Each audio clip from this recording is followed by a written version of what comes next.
Please stand as you are able for the reading of the scripture. This is not going to follow along in the Pew Bibles because I am actually reading this text from my grandmother's Bible, which with some research earlier today, we found out is the 1892 International Version, King James. So it's going to be a little different than what's been revised. This is from the book of Matthew, chapter 14, verses 13 through 21. When Jesus heard of it, he departed hence by ship into the desert place apart. And when the people had heard thereof, they followed him on foot from the cities. And Jesus went forth and saw a great multitude, and was moved with compassion toward them, and he healed their sick. And when it was evening, his disciples came to him, saying, This is a desert place, and the time is now past. Send the multitude away, and they may go to the villages, and they buy themselves victuals. But Jesus said unto them, They need not depart, give them to eat. And they said unto him, But we only have 5 loaves and 2 fish.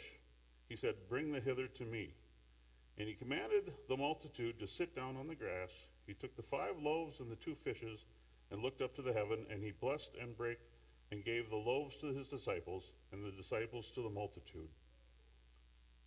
And then they did all eat, and they were filled, and they looked up to the fragments that remained, the 12 baskets full. And they had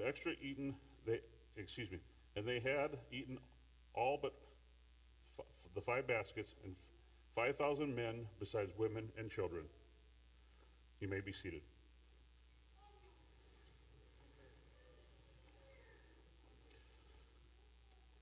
When Pastor Paul and Pastor Adam had first approached me about this, I thought 2 things. How many other people had turned this down? And I just remembered 3 things that my father had told me about public speaking. They called them the 3 B's. Be funny, be quick, and be seated. So I'll try to keep up to that. The theme behind this is God's hands and feet. And I struggle with that a little bit because I have clumsy feet and hands of clay. So, but I will give you where my life has gotten me to this point. And so with that, I'm going to go back. As you notice, this picture on the screens is, I'm sure Sean and Chris know where that came from, but it is a scripture, or the theme that I want to get back to, and that's why I chose this scripture, because as someone who is involved with agriculture, I want to help feed the world, and this is what I feel most comfortable with talking about in my life. I grew up on a farm in Montevideo, Minnesota, and it was a farm of crops of corn, beans, wheat, sugar beets, and we had a poultry operation of 9,000 laying hens. So I have had eggs served every which way more than once, believe me. And it was there that I thought, agriculture gets in your blood, and I really thought that I wanted to be a farmer, but I just knew at the time that it probably wasn't going to work out so well working with my dad and my brother, because our farm wasn't big enough for that number of acres. We had 2 farms that totaled about 680 acres, and it just wasn't going to be big enough for trying to get 3 incomes off of it. So after high school, I attended Hamlin University. I apologize, I was born and raised Methodist.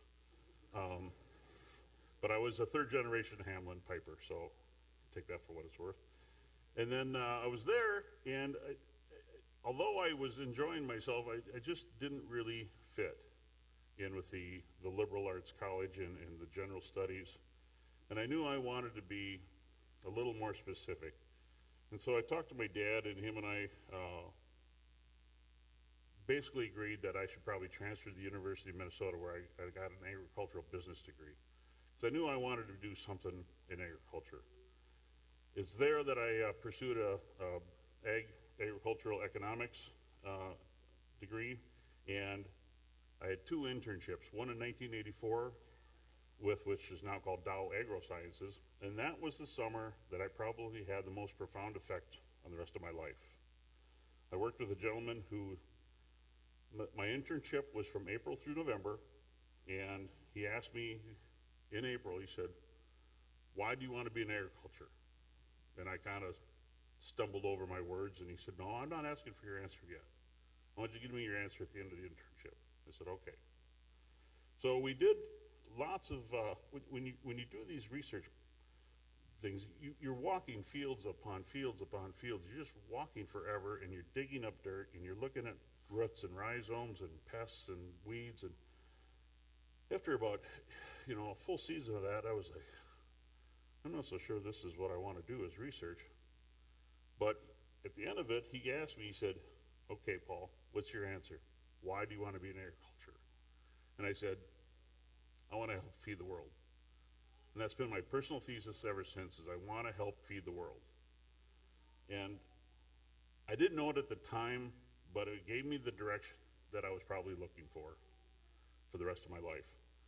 I then went back to school and took another year of studies, got a little more interested in depth on the agricultural side, and took another internship with Monsanto in Kearney, Nebraska, which is on the way to nowhere. Sorry for those of you from Kearney, Nebraska. But it was interesting to see how it is a different perspective of farming. Up here, we're more into the corn and beans, and down there, they're more into the summer fallow with the small grains. And so it was just a different perspective, but it was still agriculture. I then was excited when I got my degree from the U, and all of a sudden, well, not all of a sudden, it was oncoming. It was the worst agricultural recession since World War II, which meant no jobs. So for about 6 years, I did jobs of menial tasks. I was construction, I did landscaping, I did other kinds of jobs that none of them felt right. And I actually was a salesman for an office automation firm, did other things, and it just didn't feel right. And so at age 30, like every broke, unemployed young man, I moved home with Mom, much to her chagrin. Put it this way, she did meet me at the end of the driveway with the flowing robes and, go kill the fatted calf. But it was 1992, and my brother was living on the other farm, and he was struggling with the farm economics. He started in the 80s, which is the high interest rate, so he never had a chance. My father had recently passed away, so my mom was lonely on the farm, and I was basically broke and unemployed. And I kept thinking, boy, that was a tough time of my life. Because I kept thinking, why has our God forsaken us? What did we do to deserve that? And so you just get up, you go to work, and you find a job, and I started working at the local co-op. And it was at that point that I felt right. It was something that I really enjoyed. I liked working with the farmers. I liked working with the dirt. I liked working with the crops. And it ended up being a good job for me. And after about a year and a half of that, I thought, this is what I want to do. And it felt right, and I knew it, because I lived in a small town. I grew up in a small town. I wanted to be in a small town, and I wanted to help feed the world. And so it was the closest thing to farming without actually being a farmer. And so in 1993, I moved to Ashby, Minnesota to become the general manager of the co-op up there. And not the co-op that's been in the papers for the manager stealing money. There's two co-ops in town. I was the other guy. And that is where I started working with the Scandinavians of Grant County, and I felt in pretty good, and that's where I actually met my soon-to-be wife, Brenda, at that time Brenda Berry. And I worked there for 4.5 years, and I thought, gosh darn, there's got to be more to this than I thought. So the Painesville job came open. I applied, got it, and moved down here. And needless to say, Brenda was like, oh, okay. Am I left behind? But she knew I was coming back for her because I had left my dog with her. I was moved to an apartment where they didn't allow animals, so I had to come back and I thought I'd grab both of them. So at that time, I came to Painesville, and I have obviously been here for now 21 years. And I've loved every minute of it. I really have. It's been a challenge. It's the right fit.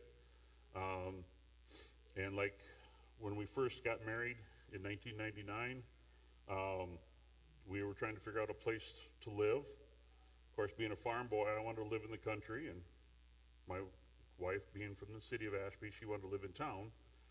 So we compromised, and we live in town. And as you know, I have two boys, Spence and Bennett. Bennett is there, and Spence is over there. And we've joined the Lutheran Church since then, and it's been wonderful. And I just want to let you know that I don't know of any other industry where we have so much faith in our jobs, because as an agricultural person, you really have to pray a lot to get a bountiful crop. When you plant the seed, you're full of hope and optimism. You pray for rain all summer at the right times, and you pray for the bountiful crop, and you pray for good prices in the fall, and you pray that you can hopefully pay the co-op manager his bill. But it's really, truly a faith-based profession. I know there's a lot of people that think that, but I don't know. They always say that to raise 300 bushel corn, 40% of it is weather, and that's out of your control.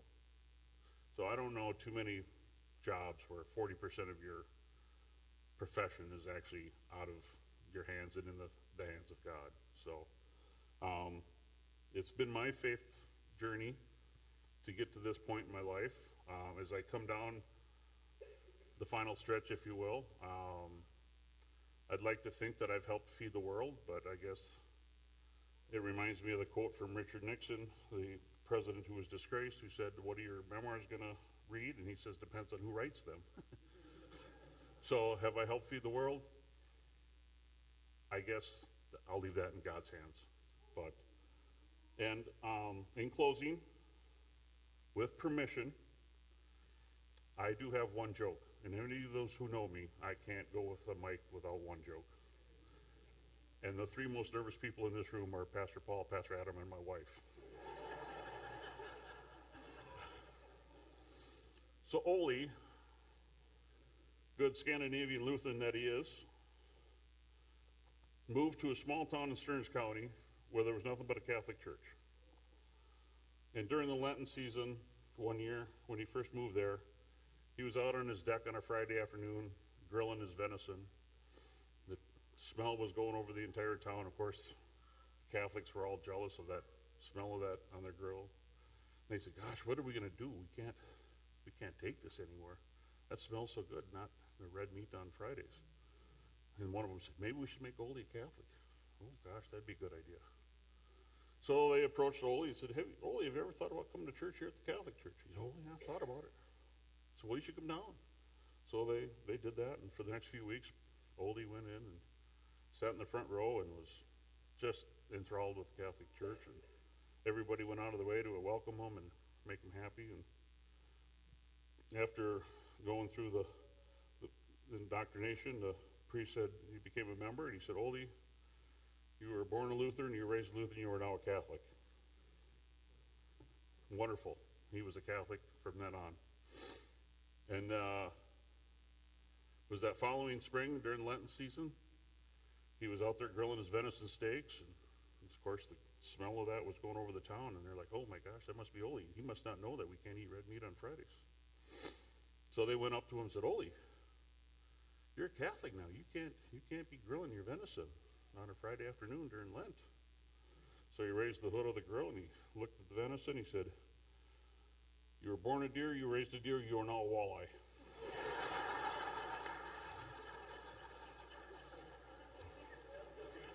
So with that, see, that wasn't so bad now, was it? So with that, I challenge the young people, find your personal thesis and stick to it. It's not a straight line the rest of your life. Believe me, it gets bumpy and crooked. But try to figure out what you want to do. And for those of us who are advanced age, I hope that you've achieved what you thought you would do at this point. And with that, I thank you very much for your attention.